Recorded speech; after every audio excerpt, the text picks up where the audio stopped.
What is going on, guys? Big Dog Breaks here with you today, and as always, appreciate you for jumping in. Hopefully can drop a little bit of knowledge on you. Today, I want to discuss with you what I think the absolute best investment is into vintage sports cards. This is taking a look at where I would recommend putting your money right now to see the biggest long-term growth. Now, again, I'm no financial expert, so take what I say as entertainment purposes only, but I would continue to invest into this myself and want to share that knowledge with you. So when you look at vintage cards, there's one major sport out there that oversees everything, and that is vintage baseball. By far and away, that will always be number one when it comes to vintage sports. You look at the history, how long it's been around, and how big vintage baseball is here in the US. The sport I want to talk about today is one that's well more globally known, has very iconic figures that are going to continue to be known throughout history. And you could go anywhere in the world and say these names and someone's going to know who the people are. So what I'm referring to is vintage boxing cards. And let me tell you why. And again, I've invested heavily now into vintage boxing. I think it's going to really pay off in the future. And if you look at somebody like Kevin O'Leary that just spent $12 million on the MJ Kobe card, he's someone that's seeing the future. He's saying, I'm investing now. He sees how these cards are going to continue to go up, and he expects that card to just, again, exponentially grow, which is crazy. It's the most expensive card ever bought. You look at vintage boxing. Why is that such a good investment? Well, first of all, again, this is historic relevance here. Boxing has been around for over a century. You have the big name people here. There's global appeal with the Muhammad Ali's, Joe Louis, Sugar Ray Robinson, Rocky Marciano, even today with like Tyson Fury or Manny Pacquiao. You've got guys that are globally known. They represent all sorts of races, religions, creeds. And then also you have a much smaller print run on these cards, which means even the cards that are in worse condition still will hold a premium because they're harder to come by. If you look at the PSA pops of some of the top cards out there, they're under maybe 100, for top Jack Johnson cards or Muhammad Ali cards, whereas you might find thousands of Mickey Mantle 52s on the pop report for PSA. And then also just, again, undervalued in general. You can get in on some of the, or most of the top cards in boxing. On the very high end, you look at a Rocky Graziano 1948 Leaf. That's one of the hardest cards to come by. You look at some of the Cassius Clay cards, the high end Rocky Marciano 1951 ringside cards. On the high end, those cards are in the 10,000s right now, whereas on the high end of a Mantle is a million or whatever it's going for. So exponentially over the years as it's grown. You look back 5 years ago, one of the hardest to find Jack Johnson's cards, like the 1912 T227 Miners card, was going for maybe $100 or $200. Now those cards are anywhere from 1,000 up to 10,000 themselves. So the market is continuing to grow as movies come out. There's currently a production in place with HBO called Unruly about Jack Johnson. I'm telling you now, guys, that is going to shoot him through the roof when that comes out. HBO knows how to blow it out on the big series. Wait till that happens. And it's the same reason that people hold on to things like the Aaron Hernandez cards. That's why, as stupid as it is, his cards all of a sudden gained a huge traction when those documentaries came out. If Wander Franco, if he has a documentary come out in the next couple years or 5 years down the road and he's not playing baseball, his cards surprisingly are going to go up in value because of just, the story, the media hype around it. The Menendez brothers, all of a sudden the documentary comes out and they're popular again. So that is my advice as far as what you should look to get into. Now you got to get into some of the big name guys too. You got to get into the Jack Johnson, the Joe Louis, Sugar Ray Robinson, Jack Dempsey, and who else? James Jeffries. I mean, other guys that have historical relevance around them. And then the cards, the set builder cards. If you get those in high quality or good quality cards, people will still pay a premium for those to complete their sets. Just like any other sport. But the thing is boxing is so cheap right now. You can get in, and I'm very confident if you hold on to them, you'll make some very good money. Let me give you a quick view of what my collection looks like and some suggestions on what to collect. And then let me know in the comments what you guys think about it.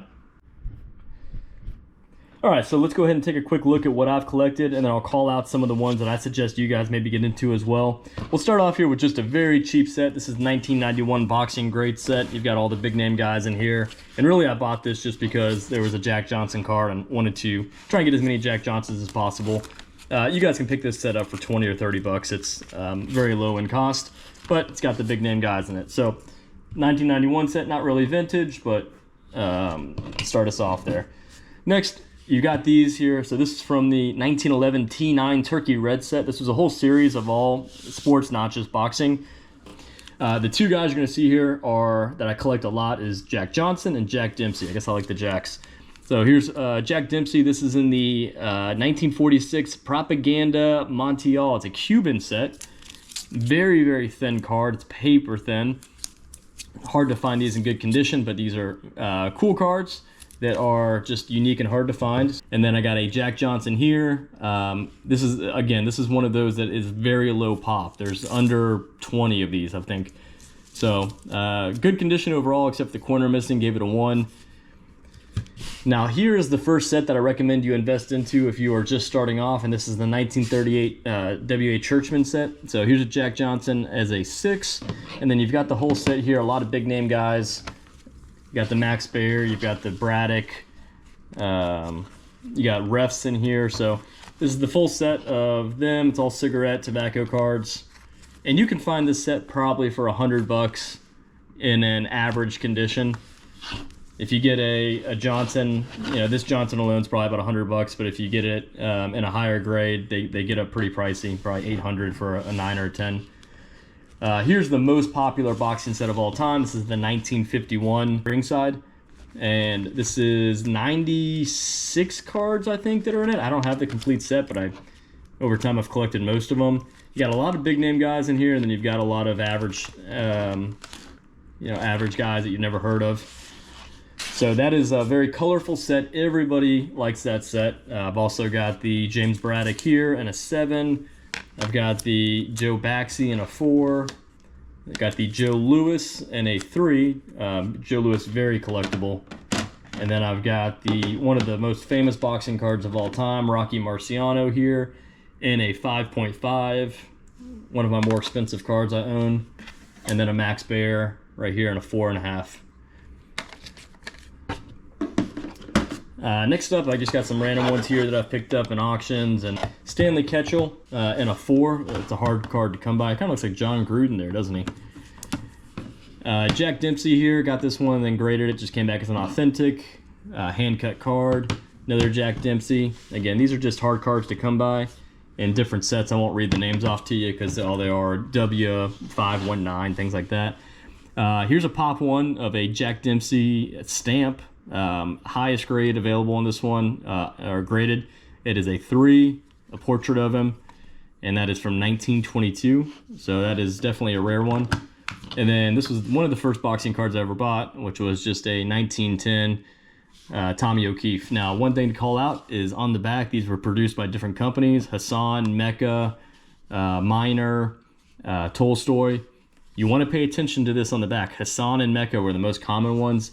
If you ever find a Tolstoy, those were very rare and very collectible. 1948 Leaf set, probably the second most popular set next to the 51 ringside. Here's a Jack Johnson. I'm not honestly a big fan of this set. Just not a big fan of the coloring on it, but this is a must-have card. And then here's a 1910 Khedive set, T225. I bought this entire set and resold it, but this was a card I got separately. Here's an interesting one. This is 1947 D. Cummings and Son. These were more of cartoonish cards. So I got a Dempsey and a Joe Louis here. Again, Joe Louis is also, get him anytime you can. One of my favorite cards is this 1951 Burke Ross, Ray Robinson. Now, Burke Ross did a set across all sports. So baseball, football, there's a lot of different athletes in different sports. So it wasn't solely boxing, but that's a very popular card, and that's in a high grade of a 7. And then this Joe Jeanette, I bought it raw, got it graded. It is an error card. You may have seen it on this channel before. This is an honest cut, so that was another background they did. Another cigarette company. but name was spelled wrong on the front and on the back, so that is a error card. And then you got John Sullivan, also another big name guy from this one's 1951 ringside as well, so I missed that one from earlier. I bought this set all individually and then graded it. Did not get a grade back on the Dempsey and the what was his name there? Grebs. These came back as, unfortunately, as too delicate to grade, which was very surprising to me. But run through this one quickly. Again, these are just 1923 cards with very just hard to find these in any type of condition. One of these actually came back as a 3.5 right here, which was super surprising. So got that whole set. I guess I'll need to find another Dempsey and Grebs to have them all SGC graded. And then finally, my Jack Johnson collection here. Just ones I picked up individually. So this is the 1910 E79 Philadelphia set. Him fighting G. Cole. I don't know what Cole's first name is. Here's a hand cut card from Strip Card. 1923 Jack Johnson. And then here's some of the most iconic ones that you'll recognize is 1910 Hassan Jack Johnson side pose. Love that card. And then really like the coloring on this one. So this is a 3 in the same 1910 set of the front view. And then here's what we were referring to on, this is an authentic, this is a beautiful card, but this is a Tolstoy here. Very highly collectible. One of my most favorite cards I have. And then my Grail card here, Jack Johnson, 1912 Miners Extra T227. I love this card. I've been chasing this one forever. Literally just picked it up in an auction the other day and got it delivered. Super great centering. I feel like the only reason I got a 1 is because there's a pinhole up there. A little bit of marking on the back. I wonder if this could get graded higher, so I might resubmit it. But man, I love that card. Such a great colored card. All right, guys. So if you're going to invest into boxing, Jack Johnson, first and foremost. If you can get some of the Cassius Clay Muhammad Ali cards, I don't have any of those. Jack Dempsey's a big one. Joe Louis, Sugar Ray Robinson. Those are the guys. Start investing in them. Find these great deals, not on eBay, but on places like RIA, on Heritage, any of the Leland's, any of these auction sites. And then also I'll throw up a picture here. I don't have it in front of me, but it was of the long count fight. Jack Dempsey versus Gene Tunney. I have a big picture signed in pencil by both of them, so it will never fade. I'm going to get that framed. It's a very cool piece I got. Let me know what questions you have, guys. Very happy to help you invest here. I really, really, truly believe in this, and would love to see you guys get more into it as well. Big Dog Breaks. Check you next time, and thanks again for tuning in.